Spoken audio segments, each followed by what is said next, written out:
A 16-year-old has been killed after an argument over McDonald's sweet and sour sauce. On the 27th of August, police responded to a call of a 16-year-old girl being treated in hospital for stab wounds. The teenager, Naima Ligon from Maryland, then sadly passed away from her injuries. It's believed that the fatal stabbing took place outside of a McDonald's in Washington, D.C. A detective announced that the stabbing occurred after a dispute over sweet and sour sauce between 3 girls outside of the restaurant. It's believed that they were all part of a group that had been to a party previously. Naima and another girl had apparently been assaulting the other teenager first, and she didn't appear to fight back. However, when the pair tried to get into a vehicle, it's believed that the other girl came at Naima with a knife. The girl was charged with second-degree murder, and they have found the murder weapon.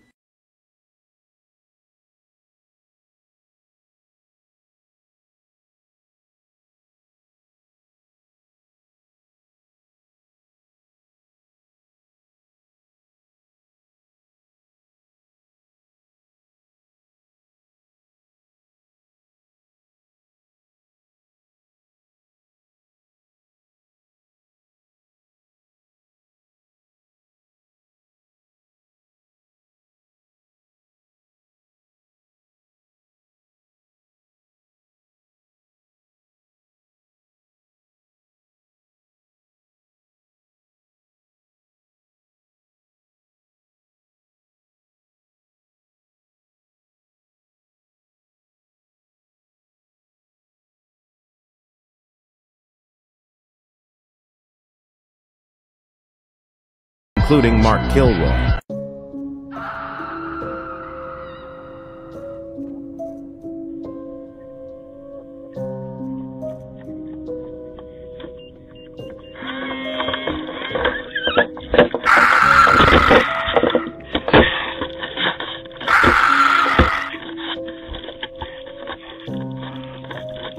What is wrong with this man? Oh my God. Holy shit. He took off. He took off. I think he's gone. Come here, you. Are you okay, honey? Okay, baby. Poor thing. Oh, honey. That was so scary. That was so scary.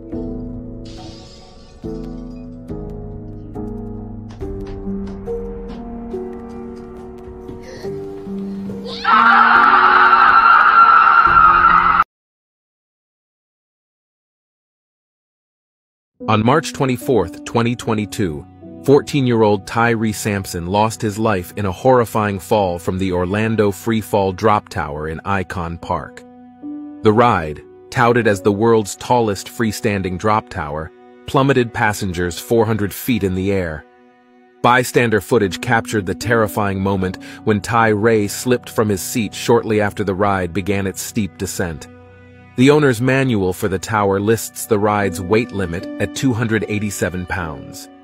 Tyree was just over 6 feet tall and weighed 383 pounds, according to the autopsy report.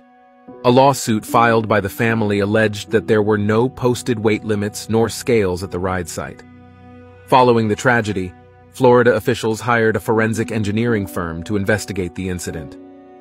A harness sensor in Tyree's seat had been manually loosened, adjusted, and tightened, allowing for a greater gap than normal between his harness and his seat. That misadjustment of Tyree's harness proximity sensor improperly satisfied the ride's electronic safety mechanisms, causing both safety lights to illuminate and allowing the ride to commence even though the ride was unsafe. Attendants were not properly trained, and the attendant inside the ring that day had only been on the job for 3 days and was considered a trainee. The autopsy report said Tyree died from blunt force trauma. The family settled their lawsuit against Icon Park and Slingshot, but not against the foreign manufacturers. The terms of the settlement were not disclosed by the family. Tyree's mother has created a foundation in honor of her son that will focus on school and scholarships. She said that Tyree was a giver, and she wanted to follow in his footsteps.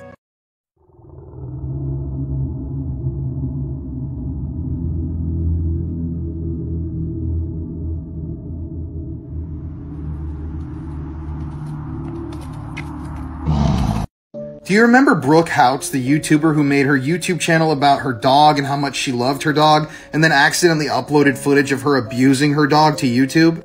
Well, if you don't, let's go back in time because I remember this happening and this was disturbing. So, to the world, Brooke wanted to seem like a dog mama. She wanted people online to believe that she loved her dog Sphinx, that she would do anything for her dog, and more than anything, she wanted views and clicks. She wanted to be a successful YouTuber. She posted these vlogs all the time about her hanging out with her dog in her house, taking the dog on walks. And from the outside looking in, it really did look like she loved her dog.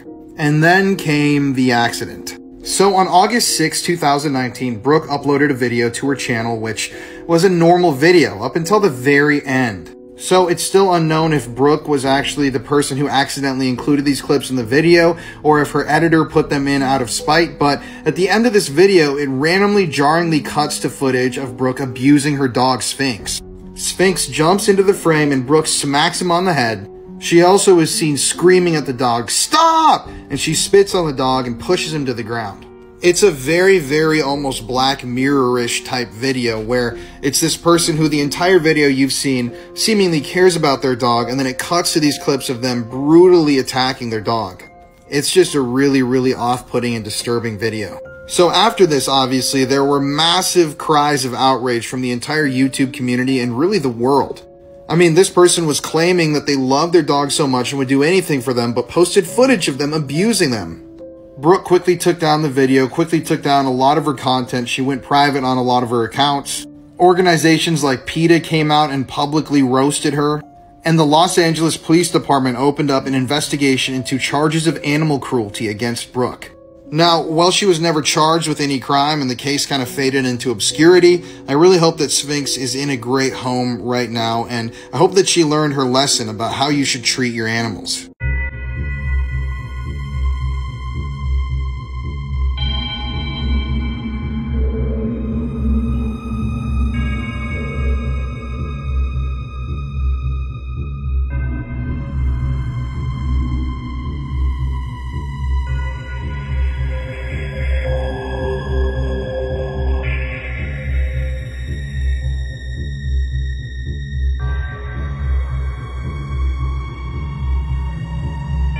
This girl unalived her little brother, then consumed his private parts. This is 5-year-old Maicon Rauch and his 18-year-old sister Karina, and they both live with their mother Daniela in Brazil. On April 4th of 2019, Daniela had to do some shopping, so she left Maicon back at home with Karina. Daniela returned home over an hour later, and for some reason she wasn't able to open the front door, it just wouldn't open. Daniela had yelled for her children to come help open the door for her, but Karina yelled back that she couldn't open it for her. Daniela started to get worried, so she had contacted her brother-in-law to come break down the door. Once they both got inside the home, they were met with a horrific scene. Karina had unalived Maicon, partially decapitated him, and mutilated him. The family dog started to attack Karina, and she retaliated and bit the dog. Karina then started to attack the uncle by throwing things at him and hitting him. She even tried to flee the scene, but she was luckily caught. Once police had arrived and saw Maicon's body, they saw that his body was surrounded by black candles. That's when they discovered that Karina had cut and eaten some parts of Maicon's body. Karina was quickly arrested and taken to the police station. At first, Karina refused to speak, but later on, she confessed everything. She stated that she asked Maicon if he wanted to come in her room to play some games, and of course, Maicon agreed. Karina grabbed a pillow, pinned him down, and suffocated him. Karina then grabbed a knife and tried to remove his head. She had left Maicon partially decapitated. Karina then inserted the knife into his eyes and burned his feet with a lighter. She then removed his genitals and ate them. Karina was charged with aggravated homicide, attempted murder of her uncle, hiding a dead body, and biting the family dog. Karina was sent to a psychiatric hospital, and she continues to receive medical, social, and psychological care.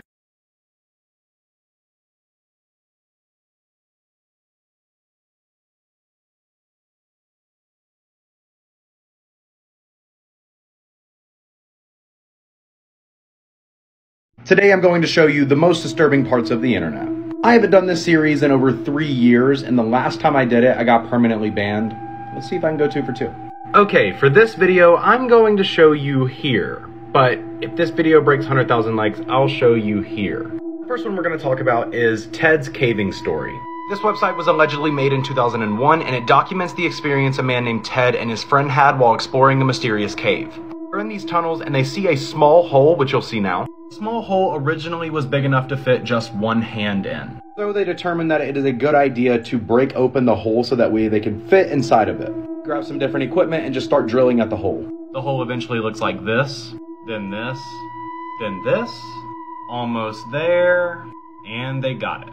They get inside this cave and they realize that there is like a big room inside of it. All of a sudden the pictures they start taking no longer start forming the way they should. Begin looking at the walls and they come across this. They come across this symbol right here. As they're looking at it, Ted says it reminded him a lot of the Blair Witch Project, and then they start hearing loud screaming, almost like a coyote.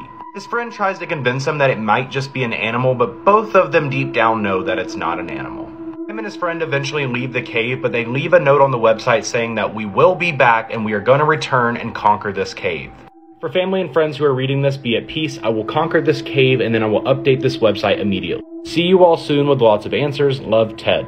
That was on May 19th, 2001. And if you click next, there's nothing. There's no more updates. So whatever they found in that cave took their life or made them disappear, and nobody's ever heard from them since. The thing that makes this scary is the fact that nobody told the location of the cave, so these people died where nobody could find them.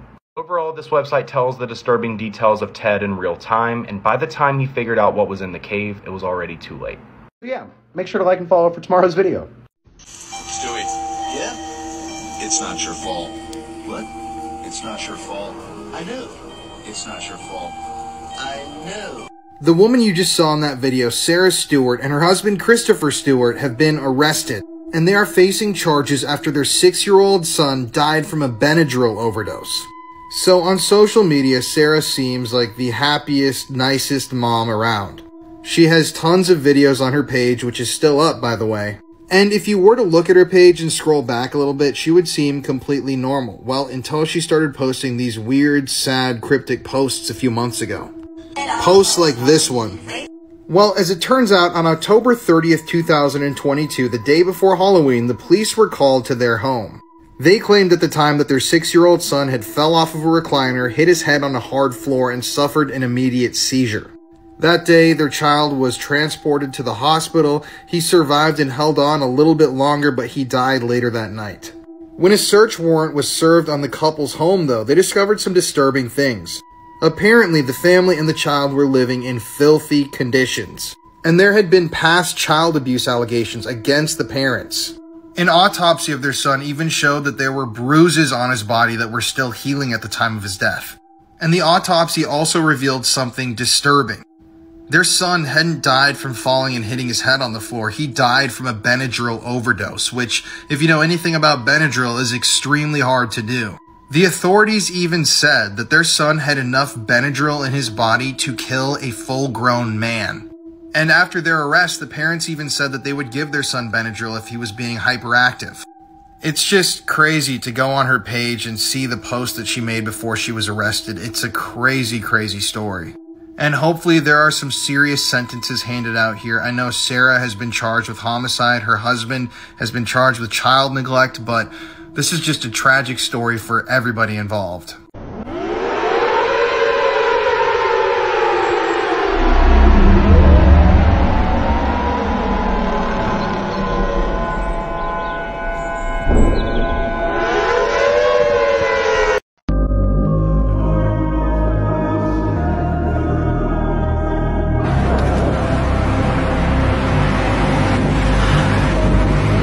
I want to tell you something, and I want you to really listen. We should have been in that crash. My bedroom was taken away for 7 months, and you gave it back like a couple weeks ago. I don't think our viewers know that. But what you guys didn't know was, Chad didn't get any room. I'm going to take the scissors, look at me, and I'm going to cut its head off. I just got a text message from Eve's teacher, and she said that he did not pack a lunch today, and hopefully nobody gives her food and nobody steps in and gives her a lunch. He said a 12-year-old male showed up with tape around his legs Thursday asking for help, said he was afraid asking for police. The male does have duct tape around each ankle. He's not telling the RP why, and said that there's sores around his wrists and ankles. The RP is becoming emotional regarding the child's health. This woman is every parent's worst nightmare. This is the case of the babysitter from hell. It was February 1980 and the Johnson family needed a babysitter. They had a 2-year-old called Cassidy and set about looking for someone to take care of her. They'd previously used a woman called Christine Falling before, so reached out for her again to babysit. Now, on the night in question, when the Johnsons got home, Christine told them some terrible news. Cassidy had become unwell and fallen out of her cot. They rushed the child to hospital, but unfortunately Cassidy would tragically pass away. Her cause of death was ruled as encephalitis or brain inflammation. Now, 2 doctors had opposing opinions on the death. One said that they felt that it was a death of natural causes, but the second doctor passed on their suspicions to police. Police did interview Christine, but they found no evidence of foul play, so she was released. She ended up moving to Florida just weeks later. In May 1980, in Lakeland, Florida, emergency services received a call. A 4-year-old boy had stopped breathing. Tragically, paramedics were unable to save little Jeffrey Davis, who was being babysat by Christine.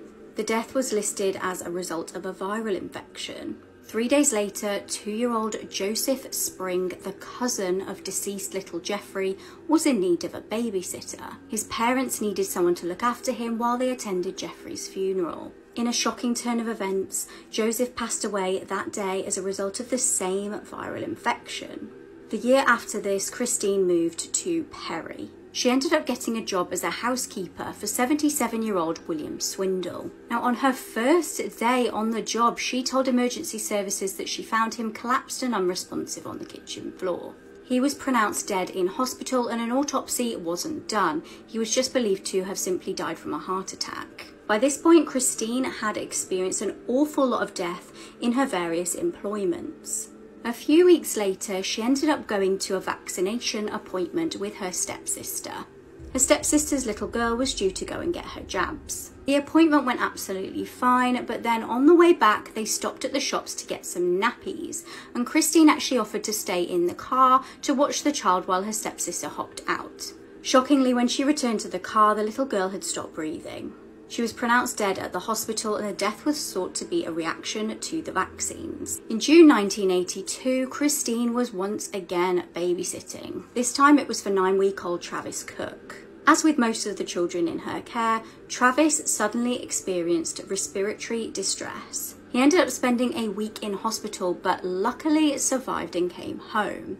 However, Travis's parents, tragically completely unaware of Christine's role in their son's illness, asked Christine to babysit once again. When the parents returned home, this time, according to Christine, Travis had suddenly died. However, luckily an autopsy was done and showed that Travis died from suffocation. Immediately, Christine was arrested and began to admit to her crimes. Christine's upbringing was thought to be unstable. She was epileptic, she suffered from learning disabilities and also suffered with seizures.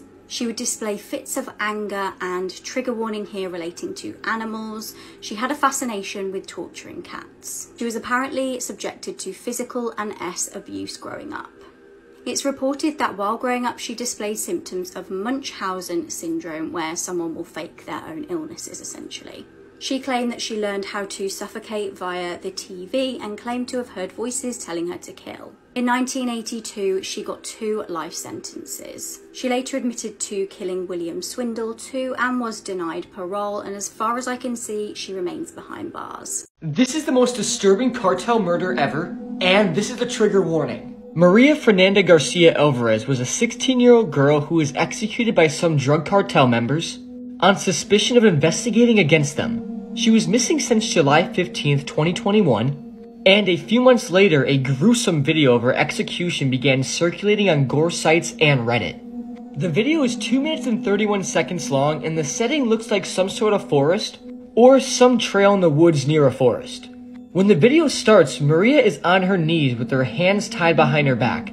She is wearing jeans and a white blouse shirt. and the look on her face will keep you up at night.